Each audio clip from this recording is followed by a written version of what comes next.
Falcon's Hauberk and Omnioculus. Which exotic is better? Allow me to answer that by welcoming you to Versus, a new video series constructed with the sole purpose of answering the most highly asked Destiny build questions in the community. Today, we are looking at what is probably the most common video comment, live stream chat, and carrier pigeon parchment delivery that I get on a daily basis. The Falcon's Hauberk and Omnioculus debate is a complicated one because, in a nutshell, the answer to which one reigns supreme is, well, both, because it is entirely dependent on the context in which you are using them. So let's show you what build to run with each, how they perform in various pieces of content, and in which areas they outshine their respective counterpart. Both of these exotics are typically stacked up against each other due to their extremely similar gameplay loops, which put into a single sentence can be described as all invisible all the time.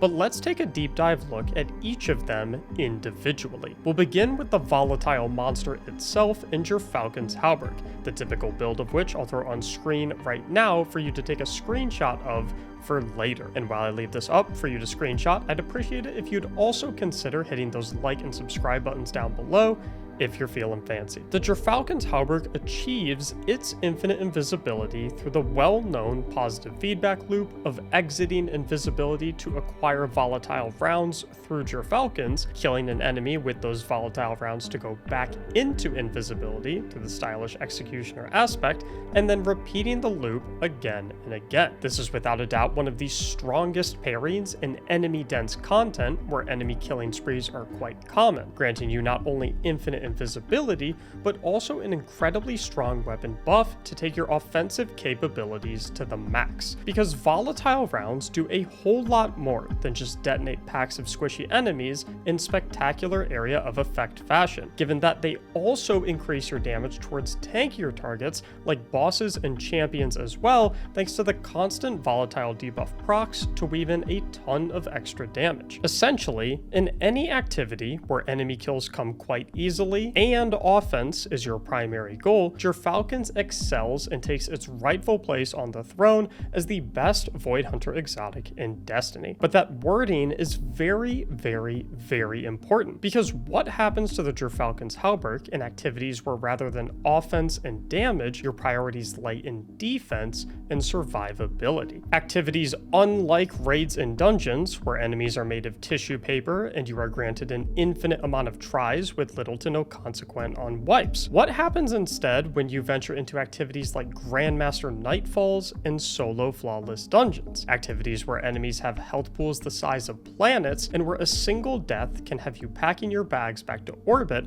to start fresh from square one. It is here that we start to see some of the areas where Falcons begins to struggle. The main issue with the Falcon's Hauberk invisibility loop is that it is circumstantial and dependent on killing enemies. In most activities in Destiny, this is not a problem whatsoever, since most enemies will just fall over in a few bullets and not put up much of a fight in return during the process. However, once you start to progress into these contest mode activities, where enemies bulk up a bit on both fronts, consistently getting volatile kills to continue your loop isn't much of a simple task anymore. In addition to that, on occasion, you'll also find yourself in situations where it is perhaps just you and a boss, like in the Grandmaster Lightblade boss room, in which case you only have one option to go invisible in either your dodge or smoke, depending on what your second aspect is between Trapper's Ambush and Vanishing Step. The loop is completely dependent on having enemies available to kill in a safe manner, making it still amazing in 90% of situations, but removing almost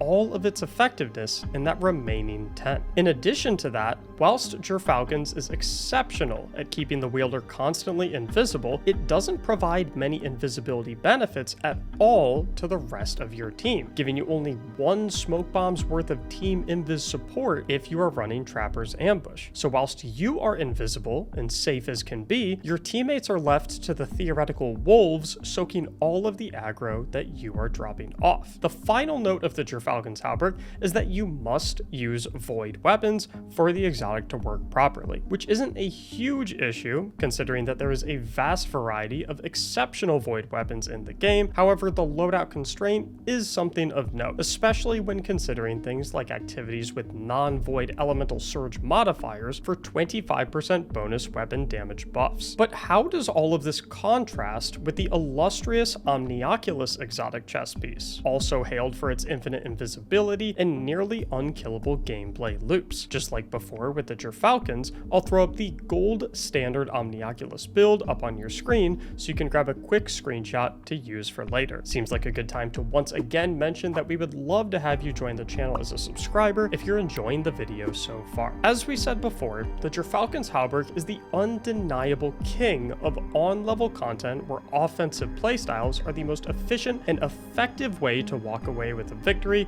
in your Destiny activity of choice. Omnioculus simply struggles greatly to compete with the Gerfalcons at these levels, as it doesn't really bring anything to the table to truly go toe-to-toe with the sheer damage output that Gerfalcons is putting out, nor does it grant perks that complement a killing-based playstyle. But where the Gerfalcons struggles in survival-based content, as well as in areas where team support and uncircumstantial infinite invisibility is concerned, the Omnioculus exotic chest winds up on top thanks to its unrivaled ability to fill in those gaps that Gerfalcons simply can't. For starters, we talked about how the Gerfalcon's Halberd's infinite invisibility loop was entirely dependent on having enemies to kill in a safe manner, something not always achievable in high threat activities like Grandmaster Nightfalls and solo flawless dungeons. By contrast, Omnioculus's infinite invisibility requires absolutely no setup or specific activation criteria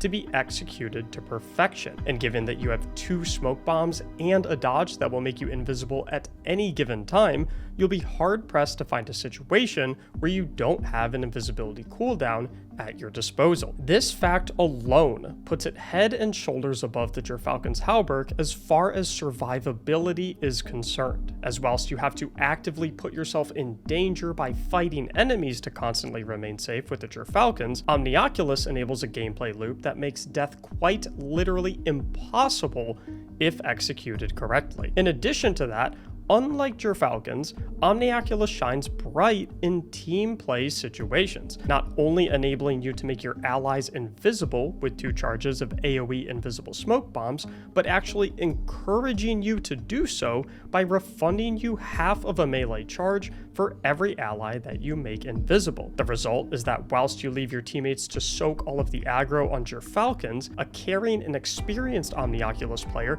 can always make sure that their teammates are safe along with them. But there's even more to the survival capabilities offered by Omnioculus thanks to its 50% damage resistance buff to any Guardian made invisible by your hand. For starters, in the new PsyOps Moon Battleground Grandmaster Nightfall, players have expressed frustration in getting one-shot by Savathun's lightning attack despite having maxed out resilience and damage resistance chest mods. But with the 50% damage resistance buff from Omnioculus, you can actually completely soak one of these hits while invisible and still live to tell the tale. And if that wasn't enough, this damage resistance buff actually helps your allies as well, most notably in situations where they die in an extremely unfortunate location surrounded by handfuls of enemies. With the Omnioculus, not only can you grant them invisibility immediately after reviving them, but that 50% damage resistance buff from the invisibility will ensure their safety from any enemy fire they incur on their respawn animation to guarantee that they can make it out safely. So all in all, the Gerfalcon's Halberd and Omnioculus Exotic Hunter chess pieces are both absolutely incredible in their own ways. If there is one thing you take away from this video, it is this. In situations where offense is your priority, the Gerfalcon's Halberd is king. However, in activities where defense is paramount, the Omnioculus sits atop the throne. Let me know what comparison you want to see in the next episode of Versus down in the comments. I'll catch you in the live stream. Thank you so much for watching, and as always, have a great day.